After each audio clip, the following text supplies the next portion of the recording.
아멘. 자, 함께 보실 말씀은 에스겔서 24장입니다. 에스겔서 24장 15절부터 24절까지 우리 한 절씩 교독하도록 합니다. 구약성경 1188면에 있습니다. 에스겔 24장 15절로 24절까지 저와 여러분들이 한 절씩 교독하도록 하겠습니다. 15절입니다. 여호와의 말씀이 또 내게 임하여 이르시되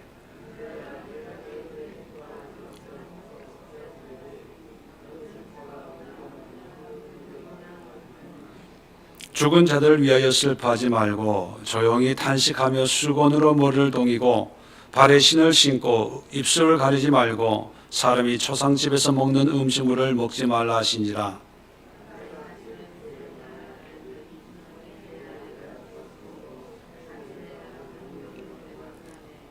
백성이 내게 이르되 내가 행하는 이 일이 우리와 무슨 상관이 있는지 너는 우리에게 말하지 아니하겠느냐 하므로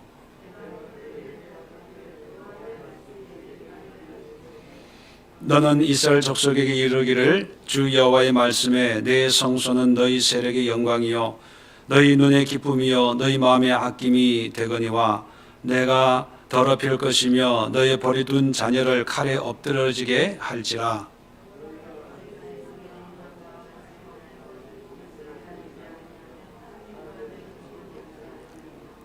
수건으로 머리를 동인 채 발에 신을 신은 채로 두고 슬퍼하지도 아니하며 울지도 아니하되 죄악 중에 패망하여 피차 바라보고 탄식하리라. 이같이 에스겔이 너에게 표징이 되리니 그가 행한 대로 너희가 다 행할지라. 이 일이 이루어지면 내가 주 여호와인 줄을 너희가 알리라 하라 하셨느니라. 아멘. 자, 오늘 이 말씀을 중심으로 해서 오늘 함께 또 기도할 기도의 제목은 가정을 위한 기도입니다.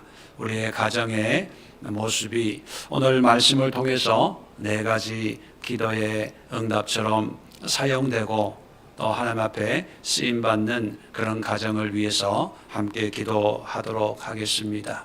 오늘 성경 본문은 참 슬프고 안타까운 그런 내용을 기록하고 있습니다. 하나님께서 에스겔에게 뭐라고 말씀하셨냐 하면 16절에 내가 내 눈에 기뻐하는 것을 한번 쳐서 빼앗겠다. 그런데 너는 슬퍼하거나 울거나 눈물 흘리지 말라. 그런 말씀을 하십니다. 처음에는 이게 무슨 말인지 몰랐겠죠. 그런데도 에스겔은 선지자니까 아멘 했을 거예요. 그리고 아침에 18절에 백성에게 하나님이 이렇게 나를 통해서 이렇게 하신다고 합니다. 얘기를 해놨는데 사역을 마치고 집에 들어가 보니까 아내가 죽어버렸어요. 참 상상이 안 가는 그런 상황이죠. 내가 좋아하는 그 장난감을 뺏어가든지 돈을 좀 가져가든지 재산을 좀 가져가든지 아니면 내 명예나 내 체면을 좀 빼앗아가면 몇 날 며칠 좀 힘들어하고 아파하다가 좀 회복이 되면 될 텐데 아내가 죽었습니다. 참 슬픈 이런 황망한 상황 앞에 에스겔은 18절 끝에 보면 내가 받은 명령대로 행하매 명령대로 순종했다는 겁니다. 여러분, 이런 모습을 통해서 우리가 정말 어렵고 힘든 코로나19라고 하는 그런 상황을 살지요.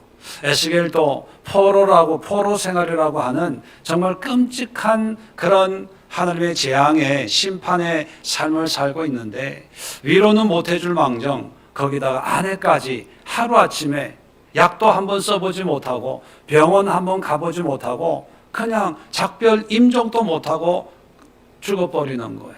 자, 이런 비참한 상황을 하나님이 연출하는 이유가 뭡니까? 16절에 분명히 말씀합니다. 내가 내 눈에 기뻐하는 것을 한번 쳐서 빼앗겠다 그렇게 말합니다. 기뻐하는 것. 그러니까 에스겔의 가정을 통해서 하나님이 원하시는 것은 너희는 이 세상의 어떤 것으로도 기뻐하지 말고 오직 뭘로 기뻐하라는 거예요? 하나님, 나로 말미암아 기뻐해라. 왜냐하면 내가 희망이고 내가 소망이고 내가 이 세상 주관자이기 때문에 나로 만족하고 나로 기뻐해야지 어떤 물질이나 명예나 어떤 세상에 있는 어떤 것으로 그것이 사람이든지 그리고 사람 중에도 가장 가까운 배우자이든지 간에 누구하고 비교할 수 없이 나를 너희가 귀하게 여기고 나를 기쁘게 그리고 만족하게 여기길 바란다. 그런 의미를 두고 이 가정의 기쁨을 빼앗아 갑니다. 그 빼앗아 가도 슬프게 울거나 하지 말라는 거예요. 왜요? 좀 어떻게 보면 잔인할 수 있지만 정말 네가 기뻐해야 될 게 아직 있다는 거죠. 그게 뭡니까? 하나님인 거죠. 하나님이 있는데 아내가 죽었다고 슬퍼할 일이 뭐가 있냐? 그거예요. 물론 나중에 보면 이것이 유대인들, 예루살렘 사람들에게 주는 하나의 표징입니다. 그 표징은 뭐냐면 너희 자녀들도 너희 가족들도 이렇게 하루아침에 비참하게 죽을 거야. 죽지만 너무 다급해서 슬퍼할 겨를도 없고 애통해야 할 겨를도 없는 정말 순식간에 이런 하나님의 재앙이 일어나게 될 거야 라고 하는 어떤 예표적인 그런 사건을 미리 에스겔을 통해서 보여주시는 거죠. 이런 걸 통해서 우리가 첫 번째 기도 제목은 뭐냐면 하나님을 기뻐하는 가정이 되게 하옵소서. 하나님으로 만족하는 가정이 되게 하옵소서. 오늘날 가정이 힘든 이유가 뭡니까? 돈 문제, 자녀 문제, 직장 문제, 건강 문제, 무슨 문제, 이사 문제, 전세값 문제, 집 사는 거 문제, 노후 문제, 근데 사실 하나님이 우리 안에 임하시고 하나님의 은혜로 풍성해지면 모든 것이 감사가 될 수 있는 그런 일들입니다. 정말 그것 때문에 죽을 것 같은 그런 상황은 아니지요. 물론 요즘에 뉴스를 보면 자살하는 사람도 없지 않아 있습니다. 근데 그 자살하는 사람들의 심리를 보면 정말로 물론 본인들은 죽어야 될 죽음밖에 없다라고 생각하고 그렇게 자살을 하겠지만 객관적으로 보면 그렇게까지 해야 되나라고 할 정도로 정말 어떻게 보면 좀 극복하고 이기고 시간이 좀 지나면 또 살 길이 있는 그런 일들인데 이 시대가 너무 생명을 경시 여기는 그런 풍조가 되다 보니까 조그마한 일에도 목숨을 끊고 삶을 포기하는 그런 모습들이 너무나 많이 있는 거죠. 왜요? 자기가 소중히 여기는 것이 없어졌다고 생각하기 때문입니다. 그런데 하나님은 우리에게 뭐라고 말씀합니까? 내가 너의 가정에 가장 소중한 거야. 나를 잃어버리면 모든 걸 잃어버리는 거야. 한번 봐. 나중에 유다 예루살렘이 어떻게 되나 한번 봐라. 나를 기뻐하고 나를 즐거워하고 나를 소중히 여겨야 된다는 것을 내가 너에게 알려줄 테니까 네가 기뻐하는 것을 내가 빼앗아 가겠지만 슬퍼하지 마라. 이렇게 말씀하는 거예요. 여러분 가정에 가장 중요한 것은 무엇입니까? 이명 집사님 가정에 가장 중요한 건 뭐예요? 남편이에요? 자식? 아니면 루비?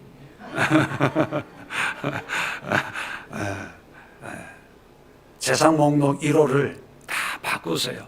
다 바꾸고 하나님으로 바꿀 수 있는 그런 믿음과 그런 신앙이 될 수 있도록 우리 가정들을 위해서 우리 이 시대의 그리스도인들의 가정이 될 수 있도록 기도합시다. 두 번째는 18절에 보면 끝에 내가 받은 명령대로 행하며 순종했다는 것입니다. 그래서 두 번째 기도 제목은 하나님의 말씀에 순종하는 가정이 되게 하옵소서. 순종하는 가정이 정말 쉽지 않은데, 나 혼자 순종하기도 쉽지 않은데 온 가족이 이렇게 하나님의 말씀에 순종하고, 아내가 죽고 어머니가 죽고 친척이 죽었는데 말씀에 순종한다는 게 그렇게 쉽지가 않습니다. 나는 순종하고 싶어도 옆에서 꼭 그렇게 해야 되냐, 꼭 뭐 이렇게만 하는 것이 하나님 뜻에 순종하는 거냐, 이러쿵저러쿵 말이 많잖아요. 그런데 묵묵하게 온 가정이 한 마음이 되어서 한 뜻으로 하나님을 섬길 수 있다면 얼마나 큰 은혜고 또 축복이겠습니까? 그래서 이 시간 두 번째 기도가 온 가족이 하나님의 말씀에 한 마음으로 순종하는 그런 가정이 되게 하옵소서. 그렇게 기도할 수 있길 바랍니다. 세 번째는 이제 이런 일이 일어나니까 19절에 백성이 내가 행하는 이 일이 우리와 무슨 상관이 있는지 너는 우리에게 말하지 아니하겠느냐, 그렇게 얘기합니다. 이게 우리하고 무슨 상관이 있냐, 그렇게 궁금해서 물어봐요. 도대체 이게 무슨 뜻이냐. 그랬더니만 이제 20절부터 이제 쭉 얘기합니다. 하나님의 말씀이 내게 임했는데 이러이러 하나님이 하시겠다. 21절부터 22절, 23절, 24절까지 하나님의 계획을 설명을 해줍니다. 이걸 통해서 우리가 지금 하나님을 믿고 순종하고 쓰임받는 에스겔 가정이 믿지 않는 불신자들, 하나님의 재앙과 심판을 받을 그런 사람들에게 어떤 믿음의 어떤 하나님의 말씀에 순종하는 모범을 보여주고 있어요.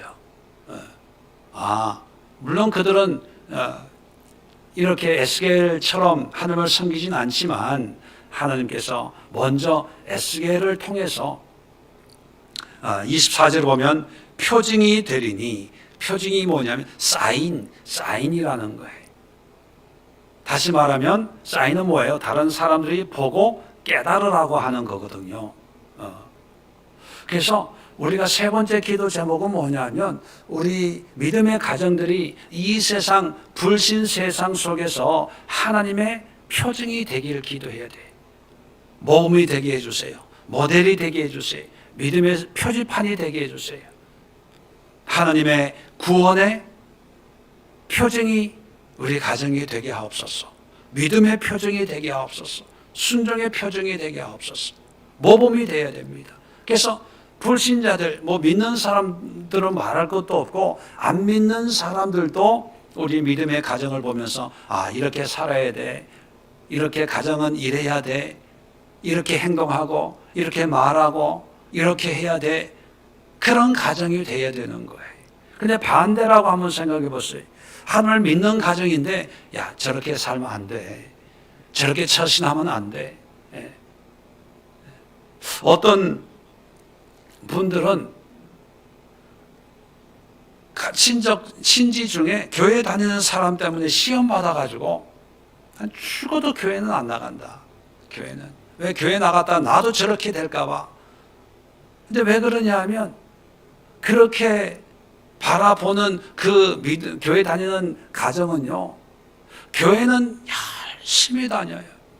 목사님에게는 정말 철철마다 때마다 선물 들어오면 그대로 다 교회 갖다 드리고 목사님 갖다 드리고 그렇게 헌신되고 충성하고 특별한 그런 사랑을 쏟는데, 근데 집안에서는 인색하기 그지없는 거예요. 집안이 다 하자 그러면 나는 교회 다니니까 못해, 안 해. 그러니까 안 믿는 사람들이 교회 다니는 그런 사람들을 보면 나도 교회 가야 되겠다 그런 생각 하겠습니까?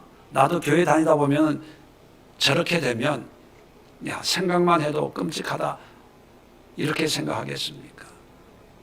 여러분, 우리가 죄를 짓는 게 아니고 하나님의 말씀을 어기는 게 아니면 그들에게도 믿음의 선한 모범을 볼 수 있도록 그들에게 감동을 줄 수 있어야 됩니다. 그들의 마음을 열어서 하나님의 말씀을 전하고 가르치는 그런 기회로 삼아야 돼요.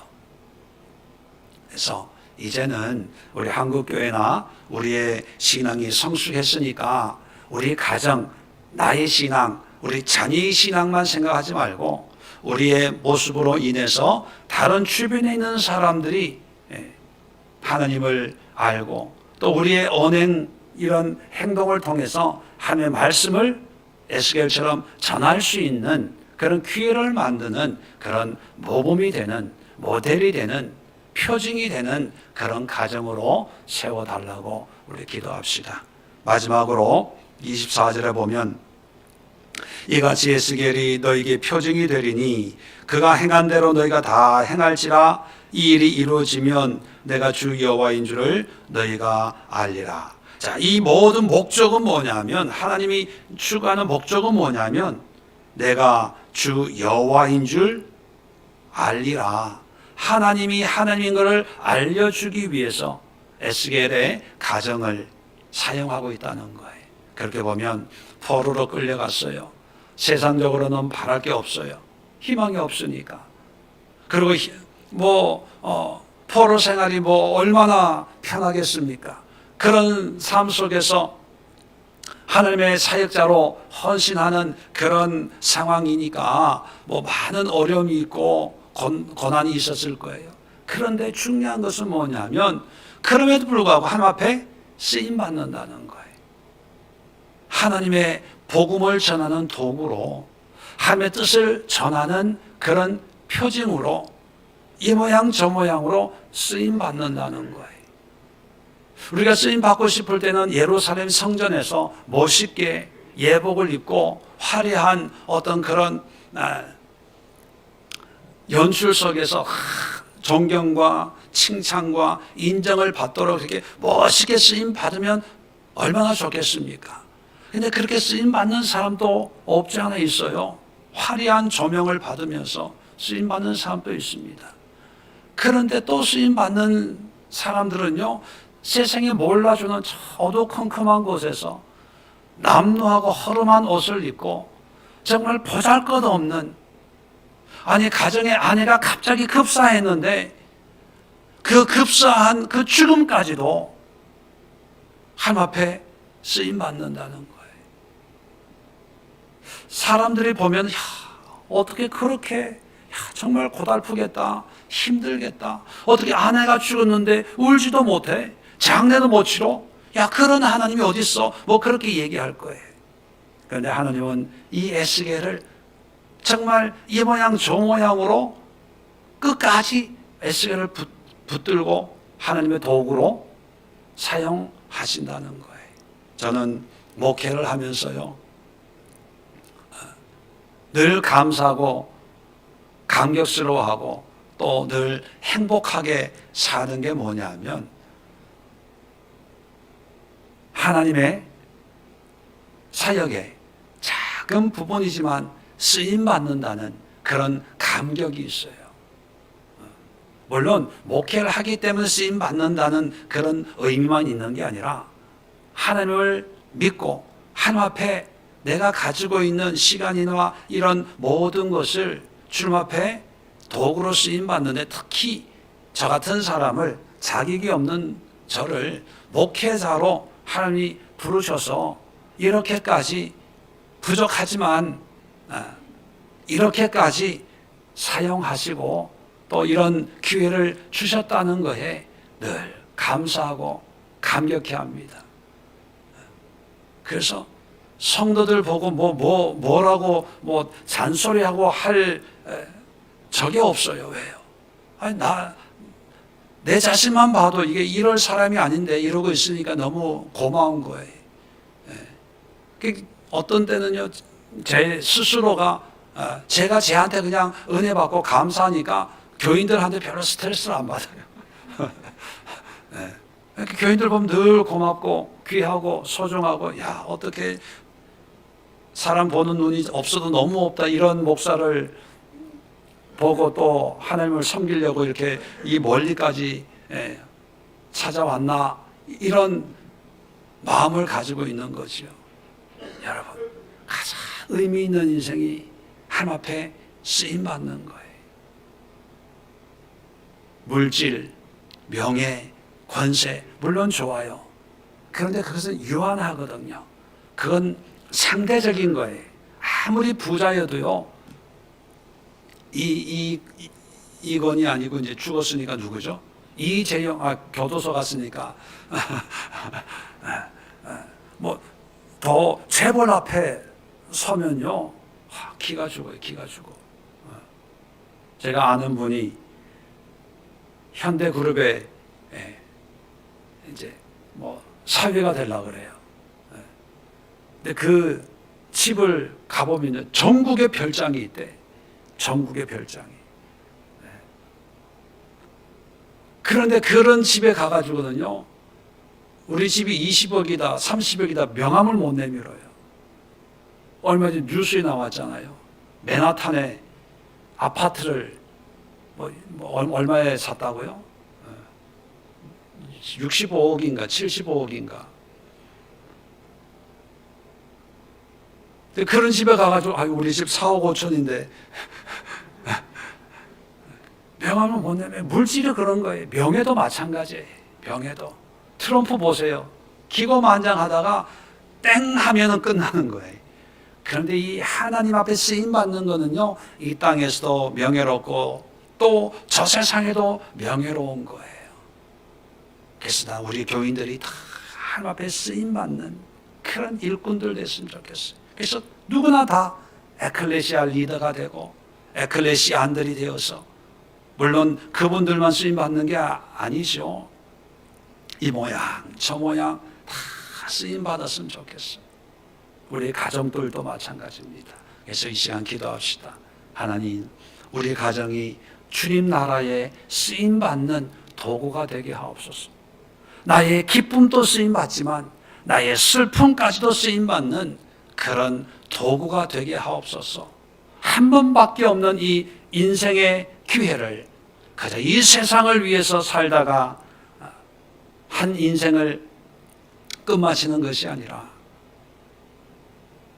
나의 모든 것을 통해서 하나님의 복음을 위한 도구가 되는 그런 가정이 되게 하옵소서. 함께 기도할 수 있길 바랍니다. 기도하겠습니다. 좋으신 하나님,